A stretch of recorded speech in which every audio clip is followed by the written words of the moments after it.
Today we're going to do something we've never done before. No, we're not going to wear pants, but we are going to review 4 different statues. That's right.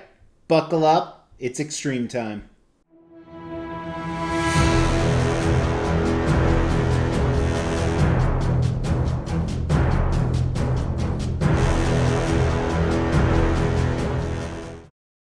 For you new people, this is the Extreme Channel. My name is Mr. X, and today we're looking at some more extreme collectibles. Not just one extreme collectible, not just 2, not 3, but 4 Cowabunga Extreme Ninja Turtle Mutant by Prime 1. I don't know even what we're looking at, but we're looking at one of my favorites in my collection, actually. So to clarify, these statues are made by Prime 1 Studios. Prime 1 Studios calls these non-scaled. What scale means is when they make a statue, they don't make a life size, but maybe they cut it in half, so it's half scale. Maybe they cut it 4 times smaller, that's 1/4 scale. While Prime 1 Studios says these are non-scaled, I believe they're close to 1/4 scale, which we will look at the dimensions when we get to design. Now these Teenage Mutant Ninja Turtles, or Turts as I call them, are from the 1990s live action movie with the Ninja Turtles. And this is one of my favorite movies, not only growing up, but even today. But I think it's done very clever. They made Shredder a badass. It's a good storyline. They went and redid the movies in 2013, I think it was the first one. It wasn't bad. I liked the Turtles, but I liked these versions a lot better.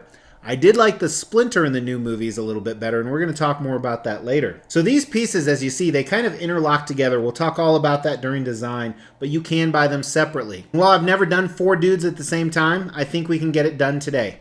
That's what she said! But before we dive into the actual review, we are doing a statue giveaway. We are going to hit 20,000 subscribers in 2020. To do that, we're giving away a statue every 2,500 subs. At 15,000 subs, the winner will get to choose between these 2 PCS Mortal Kombat statues.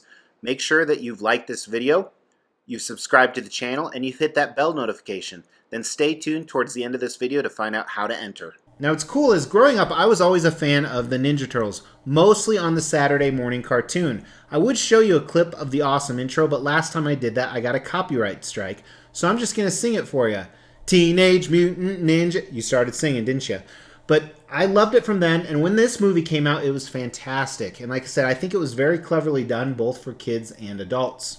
I mean, they're teenagers, they're mutants, they're ninjas, they're turtles, they like pizza, they know karate. Need I say more? But let's dive right in because there is a lot to cover, and I don't know how this is going to be done, but we're going to try. While these are comic and cartoon related, these particular ones, as I said, are actually from a movie, so we're going to tie that into the concept when we look at it to see for accuracy. So on this piece right here, what I love about the concept is they really tied it to the movie. This is actually the final scene, and there's a few Easter eggs in here that we're going to talk about where they are facing off against Shredder. While I don't think they were in this formation at any time, like I said, you could have bought these separately, so it's not necessarily meant to be together, but that's some design stuff we're going to talk about. Each of them is in a ready-to-fight pose. So they're very serious, while the Turtles are funny quite a bit. I've thrown a few Easter eggs we'll talk about during design, some additional props into this piece. They are ready to kick ass. They are ready to take him down. If you remember, they think that at this time Splinter is dead. Each one definitely has the same fate. And what I really like about this is they all looked a little bit different in the movie, and it wasn't just the color of their mask, but their facial expressions. And I think Prime 1 Studios did a great job on that. We'll look closer at it during paint and sculpt. Now, one thing I said, does this stay true to the movie? Well, if you recall, when they're on the top of the building at the very end, when they're about to fight Shredder, there's a big scene with a ladder on the side. And you can actually see it right here. And Michelangelo's Nunchucks, which are movable, are on there as well. So it really tells that elaborate story, and I absolutely love it. And I love how they go together, which is more of a design thing. But if I was going to do the Turtles from this movie, I think this concept is awesome. It shows all of them. Clear pictures. I like how Leonardo is raised in the back. You can see the facial expressions of each one, and it really ties back to watching that movie. I give it a 5 out of 5 on the concept. You know, they're kind of in that semi-action pose, semi-museum pose, which I think is perfect. Now, design, a lot to cover here. So for the most part, the Turtles are all one piece, and then they each have their own bases, and then their weapons are other pieces as well. So there's good and bad stuff. Let's cover it all.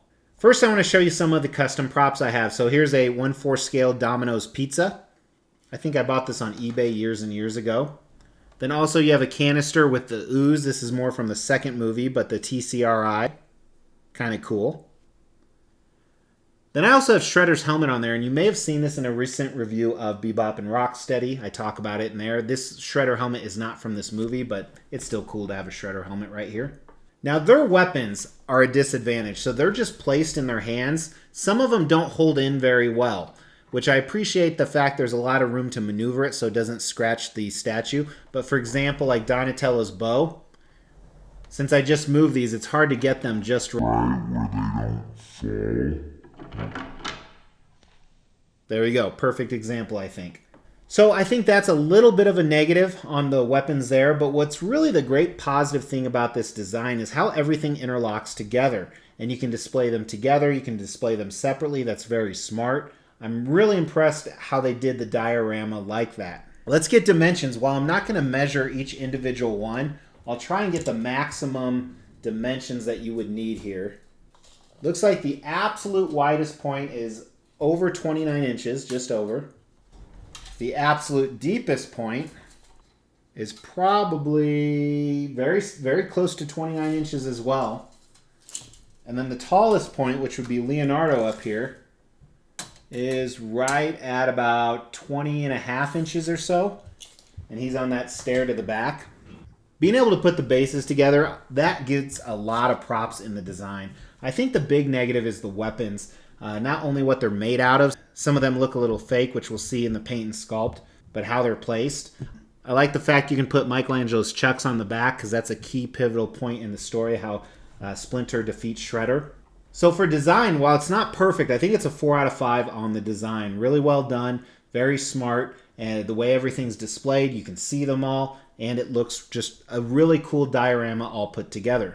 With paint and sculpt, I think the biggest thing they have going for them is they got the likeness done really well. It looks like it's translucent skin, but let's just dive in deep with the video and take a look. All right, where to even start? I guess let's look at the blacktop of the roof. This looks okay. I think they needed more texture to it. I like the fact that there are a few cracks. It's not completely stable. A little bit of texture on certain parts of it, but maybe throwing in a little bit of brown might have helped. The red bricks don't look good. I think there's a miss on the sculpt and texture of these. Not only that, but the coloring is a little off in my opinion. Granted, it was hard to tell in that movie because this scene did take place in the dark, but I think the base had a lot of opportunity. The stairway here is made of plastic or PVC. It looks okay. I like the faded colors on it. I think that was a little bit of a pro. Here's Mikey's nunchucks. Again, very poorly done in my opinion. They are wood, they are rope, which is decently realistic, but it just does not look good. One of the other things on the roof too is they have all these old newspapers matted up, and I don't understand the point of these. I don't remember them. Maybe I need to go back and watch the movie, but I think it was maybe just to vary it up a little bit so it's not as boring. One thing I did notice is like right here, Leonardo, almost like maybe a wet effect they were going for, but I don't think it was pulled off very well. And it's only right there, which is kind of interesting. Now on the turrets, you're gonna see a lot of the same things. So first let's look at their translucent skin. There's some decent colors in there, a mix between the yellows and greens, different shades of greens. And then as you go throughout them, you also see some good anatomy, I think. Not great anatomy, but good. A little good defined muscles on their arms and legs. Then their shoulder pads not shoulder pads, sorry, their elbow pads and wrists. They have, things strapped around there. It's not that clean, the sculpt of it isn't. One of the big things about this piece is when you look at it from 12 inches away, it's completely different than 1 or 2 inches away. Their nails look good, both on their toes and their fingers as well. Their shells, I think, were a big miss. Not very detailed at all, and they're all monotone, almost exactly the same. You think there would have been a little bit of variance, and I don't know if that's accurate to the movie or if that's just how they decided to do it with this design. And then a big miss is these fake leather pleather straps. They could have sculpted these in. They could have used a better material. I do appreciate the fact it's not deteriorating yet. So that's a pro. Now, while they did get the expressions right, that's a typical Donnie expression. I think the mouth looks great, the eyes. I'm not a big fan of the way they sculpted this mask. I've seen a sculpted cloth look a lot better than this, and that's the same with all the masks. It doesn't look bad, it just doesn't look as good as some of the other turtles I've seen. Now, one thing on their heads, you do see a little bit of texture, and there is a little bit of variance between the darkness of each turtle.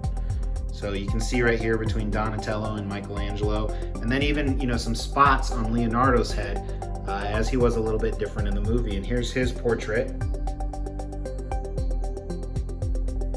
And then full up on Mikey.